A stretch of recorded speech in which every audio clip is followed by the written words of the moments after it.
What's up, guys? It's David Warren. Welcome back. Should you... There's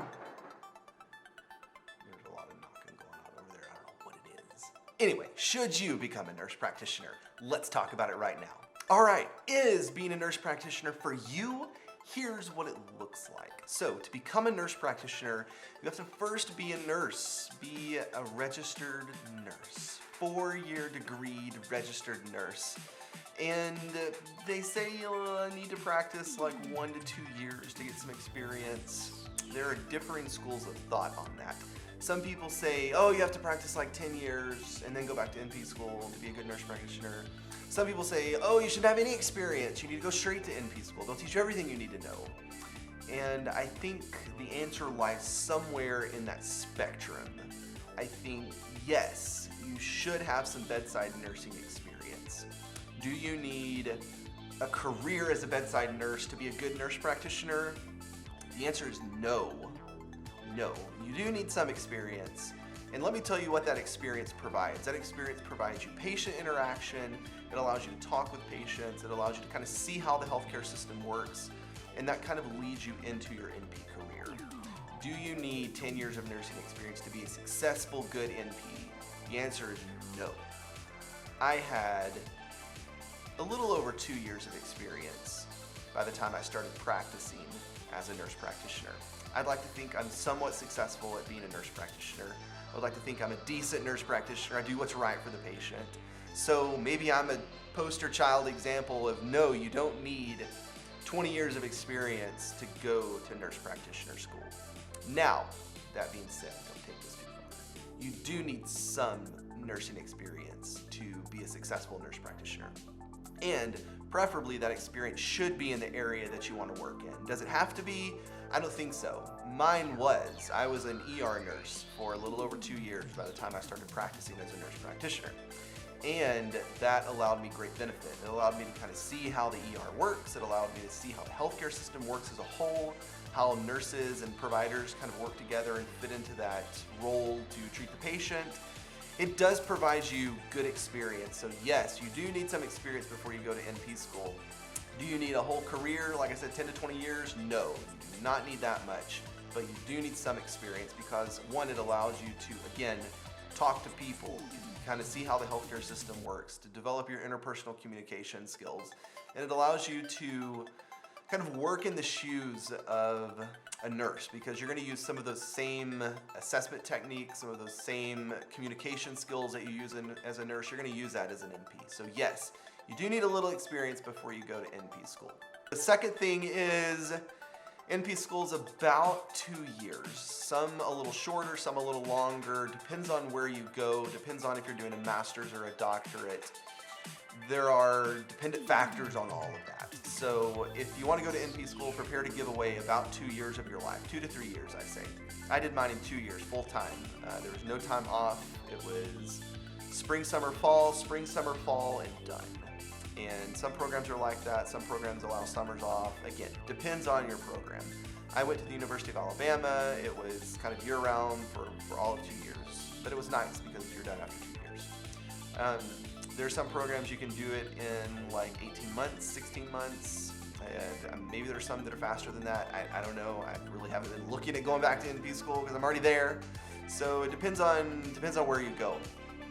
If you do in campus, if you do online, it depends. There are different schools of thought on all of that. But be prepared to give away a good 2 to 3 years of your life. You're going to be studying. You're going to be learning what you need to know to become a nurse practitioner. You're going to be doing clinical hours. You're going to be doing pharmacology. That makes my head sink just thinking about it. But to be a good NP, you obviously have to take all those courses. So be prepared to study, to give away 2 to 3 years of your life. Is it possible to work? Maybe. I worked through most of my NP schooling. The last semester I had to do like 300 something clinical hours, so I dropped down to PRN. However, yes, sorry, my phone's going off. Yes, it is possible to work through NP school, through some of it. Again, it depends on other situations in your life. I'm not married, I don't have any kids. It's easy for me to, barely take care of myself and eat every other day and shower. No, I'm just kidding. It is easier if you don't have a family to take care of. If you have a family and kids, then you need to think about that for yourself. That's obviously something you need to address for yourself, not something I really had to worry about. But yes, it is possible to work. Some of us have to pay bills to live and survive, so yes, you have to work. Again, I tried to work as much as I could. My schedule would look something like this. I would work maybe 2 days a week, and then I would study for either 2 to 3 more days out of the week. That was kind of the first year when I didn't have clinical. When I started clinical, I would usually work maybe 1 to 2 days a week and then do clinical the rest of the week and try to knock out all my clinical hours. But again, be prepared to give away a good chunk of your life. You're not going to get to go out every night. Grad school's a little different. The professors aren't so strict. Most of them are pretty laid back and cool people.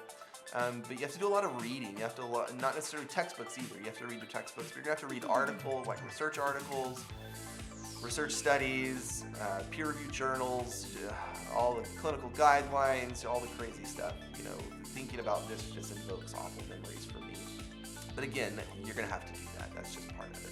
So be prepared to give away a couple, 3 years of your life, and once it's over, you're going to be fine. Yes, you can work up until probably your last semester when you do have to do like a lot of clinical hours, and then you might cut back a little bit. But again, that's all dependent upon you. Do you have a family? Do you have kids? Do you have a dog? Do you have a needy whoever? Yeah, you're going to have to make time for yourself and time for school. So yes, it is possible to work. It is possible to go to school. And then there's life as a nurse practitioner to talk about. Yes, it's good. It's not always easy. Some people want to go back to NP school because they want to get out of charting. They don't want to chart as much. They want to spend more time with the patient. Let me tell you, that does not work. I don't know what area these people are working in to get to do that, but it's not me, because I spend so much time charting, not enough time with patients. It's quite annoying, but it's the reality of the situation.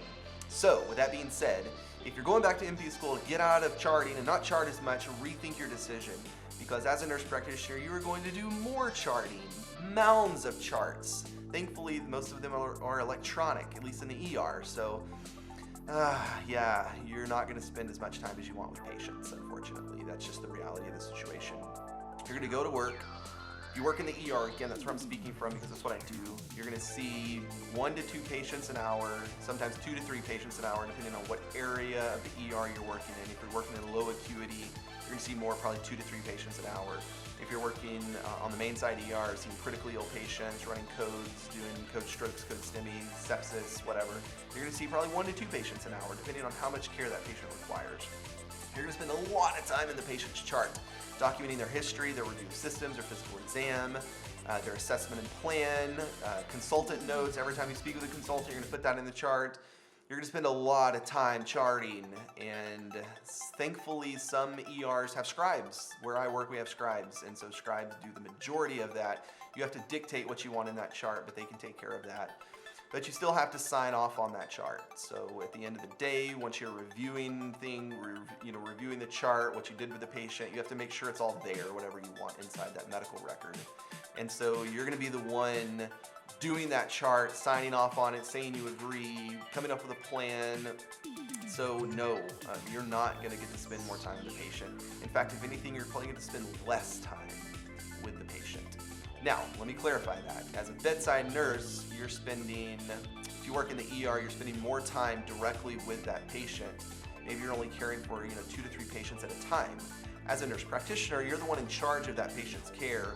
Maybe you are managing 8 to 9 patients at a time. And so you're spending less time with each patient, but you're getting more patient interaction. So it really doesn't even out. You're not spending more time with the patient. You're spending less time with the patient, more time with the patients. So you're managing 8 or 9 patients at a time versus taking care of 3. So there's that. It's not really, it's just different.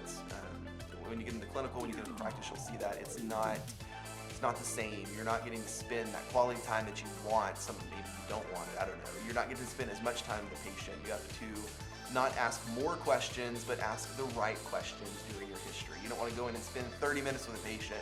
You want to go in, ask the question, get the answer, and get out and move on to the next person. But do the right thing. If you need to spend some extra time with the patient to clarify whatever, spend that time. Don't worry about it. They can wait. spend the right amount of time with the patient. But if you're going back to spend more time with the patient, less time charting, not gonna happen, I can tell you, at least not in the ER, not where I've worked, because you're gonna have a mound of charts by the time you get done. Here's my routine for making it happen. I go see a patient, and then I do their chart immediately after. It takes maybe 2 minutes, run through the chart, write in their history, their review of systems, their physical exam, write a quick assessment note about your plan of care for the patient, and then move on to the next patient. Sign up and move on. And then at the end, maybe you've seen 3 or 4 patients, and you're starting to get some labs back on the first few patients you've seen, and you can kind of go back and reassess and kind of go from there. But again, you're not gonna spend more time with patients. It's just not gonna happen. Don't go be an NP for that reason, because you're gonna be sadly disappointed when you get out of school and you're just rushing through patients. And it's even true in primary care. Again, can't speak to that. I've never worked primary care, but I have some friends who do, and they kind of say the same thing. They work 8 to 5, seeing 25 to 30 patients a day, and you just have mounds of charts by the time you're done. And you have 15-minute appointments, so yeah, it's not gonna happen. Don't go for time with patients, and don't go to get out of charting, because you're gonna do more charting. That being said, the chart is even more important as a nurse practitioner, because now you are on the medical side, writing the actual assessment and plan, disposition, discharge instructions. You're doing everything. So if and when there's a bad outcome, that chart will be audited that you produced, and depending on if the patient files a lawsuit, whatever, if it goes before peer review committee, that's going to be your standing leg. So make sure your charts are good, because it can come back to bite you in the butt. Okay, last point. Should you be a nurse practitioner because of work-life balance, schedule, that sort of thing? Probably so. I must say, it's nice. It's better than being a nurse, at least from my standpoint. Where I work, what I do right now works well. As you've seen probably in my previous videos, I have several different PRN jobs throughout Dallas-Fort Worth and then abroad, meaning across the United States. I create my own schedule. I work usually 10 to 12 days a month in the ER, 12-hour shifts. Once you're done with that, you're done. Leave work at work. I'm elsewhere in life and in my mind, not at work. So work-life balance, absolutely. As a nurse, you have to work like 3 12s a week, 36 hours a week. You have to work weekends, this craziness, yeah. And as an employed nurse practitioner, you're gonna have to do that as well. However, my unique situation, I have PRN jobs. I don't have a full-time job. I work multiple days in a row and then take off for maybe a couple months. So, for instance, we are currently in April 3rd.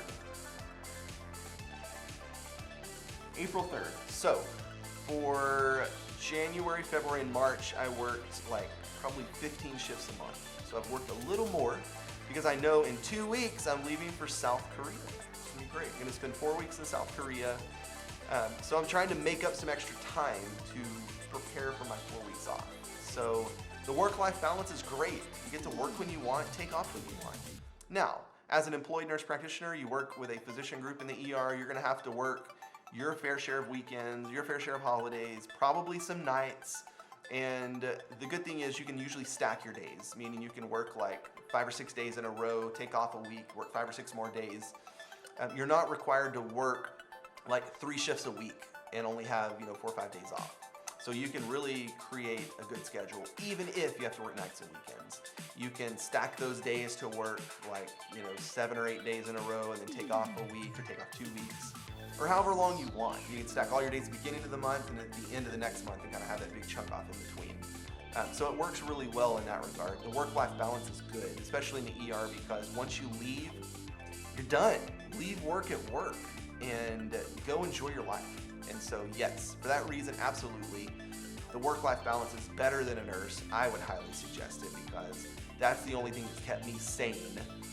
I've been in the ER this year 7 years. I can't believe it. I started in 2012 at Children's in Dallas as a new grad RN, and I just can't believe this is 7 years in the ER.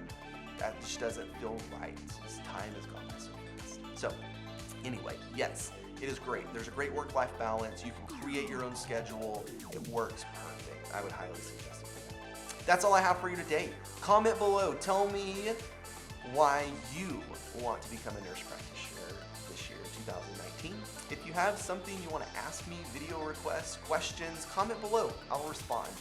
And consider subscribing if you like this content. If it's something you're interested in. And I will see you next time.